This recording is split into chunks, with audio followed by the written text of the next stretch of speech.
नमस्कार, स्वागत है आपका कुंडली टीवी पर। लास्ट एपिसोड में हमने बात की थी मेष लगन की कुंडली पर राहु और केतु का क्या प्रभाव पड़ेगा। इस एपिसोड में हम बात करेंगे कि वृष लगन की कुंडली पर राहु और केतु का क्या प्रभाव पड़ेगा। हमारे साथ इंद्रदेव वशिष्ठी मौजूद हैं। स्वागत है सर। नमस्कार, जय माता दी। जी, तो लास्ट एपिसोड में हमने मेष लगन की कुंडली के बारे में जाना कि उन पर क्या प्रभाव पड़ेगा। अब हम बात करने जा रहे हैं अगली कुंडली वृष के बारे में। तो उसके जो अलग अलग घर हैं उन पर क्या प्रभाव पड़ेगा, ये हमारे व्यूअर्स आपसे जानना चाहेंगे। जी नहीं, हाँ जी। वृष लगन की पत्रिका वालों को, जिन दर्शकों के, जिन लोगों की वृष लगन की जन्म पत्रिका है, तो उनके लगन पे ही राहु आने वाला है। आपकी ही राशि पर, वृष राशि पर या वृष लगन पर ही पहले घर पे ही राहु गोचर करेंगे। तो यहाँ पर जब राहु आएंगे तो इनकी पश्चिमी दृष्टि पड़ेगी पंचम भाव में, यहाँ पर, है ना। तो पंचम भाव से हम विद्या, संतान, है ना, इन मुख्य चीज़ों का इनका विचार करते हैं। विद्या, संतान या छाती का नीचे का हिस्सा, है ना, पेट के ऊपर का हिस्सा, तो ये पंचम भाव से विचार किया जाता है इनका। तो वृष लगन के जातकों के लिए सबसे पहले, अगर वो विद्यार्थी हैं तो अपनी विद्या में बहुत ध्यान देना चाहिए। पढ़ाई में आपको दिक्कतें राहु महाराज कर सकते हैं। पढ़ाई को लेकर के कुछ न कुछ समस्या आपकी बन सकती है। जी पंडित जी, यहाँ पर मैं आपसे एक और सवाल जानना चाहूँगी। जैसे आपने भी पढ़ाई की बात की, तो राहु पढ़ाई को कैसे इफेक्ट करता है? जी मैम, राहु पढ़ाई को इसलिए क्योंकि वहाँ पर वृष लगन पहले घर पे आएंगे। दृष्टियाँ, है ना, राहु की दृष्टि लमसम बहुत कम जगह है ऐसे जहाँ राहु की दृष्टि नुकसान ना करती हो। नहीं, लगभग राहु की दृष्टि जहाँ बैठते हैं वहाँ पर इतना प्रभाव नहीं पड़ता, लेकिन जहाँ पर दृष्टि पड़ रही है राहु की, है ना, तो ये बहुत ज़्यादा प्रभाव डालती है। तो पंचम भाव विद्या का कारक है, संतान का कारक है, तो वहाँ पर राहु की पंचम दृष्टि पड़ेगी। यहाँ पर मैं दर्शकों को भी बताना चाहूँगा, बहुत जगह अपवाद है, भ्रम भी हम सुनते हैं कि राहु केतु की दृष्टि नहीं होती है, लेकिन राहु केतु की दृष्टि होती है।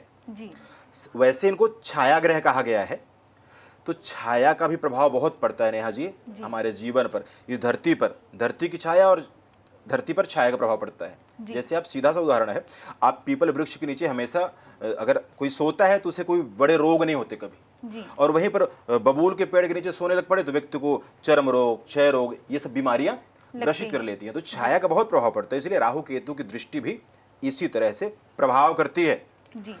तो पंचम भाव विद्या और संतान का कारक है, इसलिए संतान, जिनको संतान की समस्या है, उन्हें राहु पंचम भाव में दृष्टि डालेगा तो उन्हें लगभग 18 महीने दिक्कत इंतजार करना पड़ सकता है। या फिर जो महिलाएं गर्भवती हैं, जिनकी वृष लगन की पत्रिका है, तो उन्हें अपने गर्भ का ध्यान करना चाहिए। बाद में उपाय भी बताया जाएगा, वो भी करना चाहिए। लेकिन संतान और विद्या पर प्रभाव राहु महाराज डालेंगे अपनी दृष्टि से, पांचवी दृष्टि से, वृष लगन के लोगों के लिए। जी, तो पंडित जी, जैसे अब इसकी सप्तम भाव पर पूरी दृष्टि पड़ रही है, तो सप्तम भाव जो है वो किसको दर्शाता है, किस रिलेशंस को? जैसे ये पढ़ाई को दर्शा रहा था, तो ये किसको दर्शाता है और क्या प्रभाव पड़ेगा इसका आगे? वृष लगन के जातकों के लिए जो सप्तम भाव है, यहाँ पे सीधी सातवीं दृष्टि, ये अगर महिला की पत्रिका है, किसी, है ना, स्त्री की पत्रिका है, तो ये पति वाला भाव हो जाता है। लेकिन अगर ये किसी पुरुष की पत्रिका है तो ये सप्तमा भाव पत्नी का। सप्तम भाव से हम पत्नी का, है ना, प्रेमिका, पत्नी, रिलेशनशिप, है ना, इस तरह से जिनके अफेयर्स वगैरह होते हैं, ऐसे इन रिश्तों का विचार भी करते हैं। पार्टनरशिप, साझेदारी, है ना, काम भोग का सुख, ये सप्तम भाव से विचार किया था। तो यहाँ पर वृष लगन के लोगों को पत्नी को लेकर के समस्याएं रह सकती है, पत्नी से वाद विवाद रह सकता है, पत्नी से क्लेश हो सकता है, या फिर पत्नी के स्वास्थ्य में भी कहीं न कहीं खराबी रह सकती है। तो अगर अगले भाव की बात करें, नौवें भाव की बात करें, तो क्या दर्शाता है नौवां भाव और क्या प्रभाव पड़ेगा इसके ऊपर? जी नहीं, हाँ जी, वृष लगन के लोगों के लिए जो नौवां भाव है, ये धर्म का स्थान है ना, और ये भाग्य का स्थान भी है नवम भाव।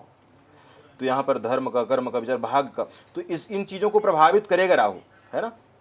नौवीं दृष्टि यहाँ पर पड़ रही है, तो कहीं ना कहीं स्ट्रगल पहले से चल रही है तो और स्ट्रगल बढ़ जाएगी। फल मिलेगा, लेकिन कोशिश ज़्यादा बढ़ानी पड़ेगी ऐसे जातकों को। कोई हम महत्वपूर्ण काम करने लगे हैं, कोई बड़े चीज़ के लिए कोशिश कर रहे हैं, पहले से हम कोशिश कर रहे हैं, तो अभी ये कोशिशें और तेज़ करनी होंगी तो सफलता मिलेगी। अन्यथा यहाँ पर थोड़ा सा नौवीं दृष्टि का प्रभाव यहाँ पर भी पड़ेगा। जी, तो अगर बात करें हम रिश्तों की, तो राहु और केतु क्या रिश्तों पर प्रभाव डालेंगे? पंडित जी से जानते हैं। पंडित जी, रिश्तों पर क्या प्रभाव पड़ेगा अगर रिश्तों की बात करें तो हम? राहु नेहा जी ससुराल से संबंध करता है ना। जी ससुर, साले, सालियाँ, तो इनसे सबसे संबंध रखता है राहु, तो इसलिए यहाँ पर विशेष प्रभाव डालेगा।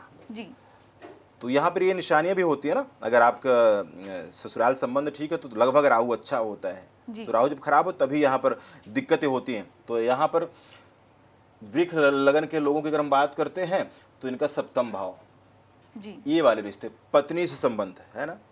जो लोग कहीं अपनी मर्जी से विवाह करना चाहते हैं, है ना, प्रेमी प्रेमिकाओं का ये लव मैरिज वगैरह का विचार हम यहाँ से कर सकते हैं। पार्टनरशिप, साझे के साथ किसी से व्यापार शुरू कर सकते हैं, करना है तो उसका विचार करना चाहिए।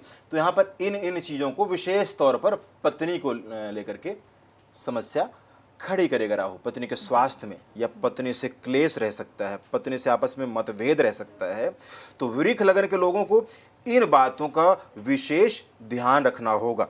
जी, आगे हम बात करते हैं हेल्थ के बारे में, जानते हैं कि राहु और केतु का ये जो परिवर्तन है हेल्थ के ऊपर क्या प्रभाव छोड़ के जाएगा वृष लगन की कुंडली पर? जी नेहा जी, पहली बात तो इसकी दृष्टि सप्तम यहाँ पर पड़ रही है। तो स्वास्थ्य की बात अगर हम करते हैं तो हमें कमर के नीचे हिस्सों में तकलीफ रह सकती है, कोई इन्फेक्शन, कोई दिक्कतें, कोई इस तरह की समस्या रह सकती है। तो वृक्ष लगन के लोगों को खुद को ज़्यादा दिक्कत, क्योंकि मैंने पहले भी कहा कि राहु महाराज जहाँ पर गोचर करेंगे, है ना, तो कुछ चीज़ों के लिए खराब करेंगे तो कुछ चीज़ों के लिए बचाव भी रहेगा। तो यहाँ पर व्यक्ति को, इनको मानसिक तनाव रह सकता है, उलझने रह सकती है ना, व्यर्थ काल्पनिक बातों में, यानी कि वैसे लोग अपने आप को अब 18 महीने तक खुद को लेकर के गलत फहमी रहना, परेशान रहना, मानसिक तनाव में रहना, ये समस्या रहेगी। मानसिक समस्याएं रहेंगी और पत्नी की समस्या सेहत आदि की रहेगी या क्लेश की रहेगी, ये समस्या रहेगी अगर ये पुरुष की कुंडली है। और अगर ये स्त्री कुंडली है तो सेम ऐसे बदलाव हो जाएगा। जी, अभी हमने जाना कि राहु का क्या प्रभाव पड़ेगा वृष लगन की कुंडली पर। इसके आगे हम बात करने वाले हैं केतु का क्या प्रभाव पड़ेगा वृष लगन की कुंडली पर। तो पंडित जी, अभी हम केतु के बारे में बात करेंगे कि केतु का, पहले तो मैं जानना चाहूंगी कि कौन कौन से भाव पर दृष्टियां पड़ती हैं और क्या क्या प्रभाव हमें देती हैं। जी नेहा जी, जैसे वृक्ष लगन के जातकों का राहु लगन पे आ गया तो केतु सामने आ गया, जैसे कि हमेशा रहा करता है ना। राहु से केतु हमेशा सामने ही होता है सप्तम भाव में, इसलिए राहु बदलेगा तो केतु अपने आप बदल जाएगा। ये दोनों छाया ग्रह हैं। और यहाँ पर मैं एक बात और बताना चाहूँगा कि जिनकी जन्म पत्रिका में, जैसे वृक्ष लगन की पत्रिका है, अगर आपका राहु जन्म काल से, क्योंकि जन्म का जो ग्रहों की स्थिति होती है वो कहीं ना कहीं हमेशा उसका भी प्रभाव पड़ता है। तो अगर जन्म से लेकर के राहु कहीं ना कहीं ज़्यादा दूषित, ज़्यादा खराब स्थिति में है, फिर आपको ज़्यादा सावधानी या ज़्यादा सोचने की आवश्यकता है। लेकिन अगर जन्म का राहु सही है, अभी गोचर में, क्योंकि बहुत सारे यहाँ पर राहु बदलेगा तो बाकी ग्रहों की स्थिति क्या है ये भी बहुत मैटर करती है। लेकिन अगर हम अभी बात करते हैं राहु केतु की दृष्टि के बारे में, तो केतु की दृष्टि, पश्चिमी दृष्टि यहाँ लाभ स्थान में पड़ी। राहु को इन चीज़ों का कारक माना जाता है, जुआ, सट्टा, अचानक धन लाभ, अचानक नुकसान होना, है ना। तो केतु का यहाँ पर दृष्टि पड़ेगी पश्चिमी दृष्टि, ये लाभ स्थान है, 11वां स्थान, यहाँ के हमारे आय का साधन, हमने क्या अर्जन किया, क्या बचत कर लिया है।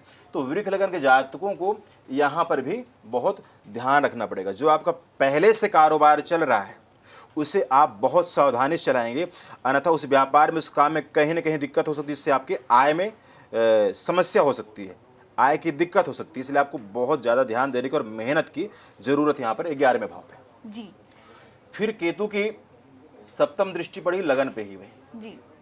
तो लगन पर दृष्टि पड़ना तो कहीं ना कहीं ये इनको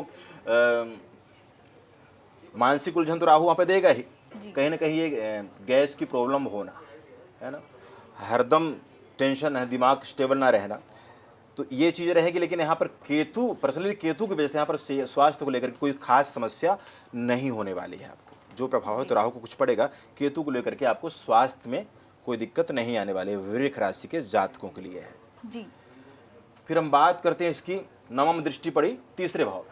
जी, जो तीसरा भाव है वो क्या दर्शाता है? सबसे पहले तो मैं यही जानना चाहूंगी कि तीसरा भाव क्या दर्शाता है और उस पर क्या प्रभाव पड़ेगा इसका? जी नेहा जी, वृक लगन के जातकों का ये जो तीसरा भाव है, वैसे भी तीसरे भाव से हम भाई बहन, है ना, अपना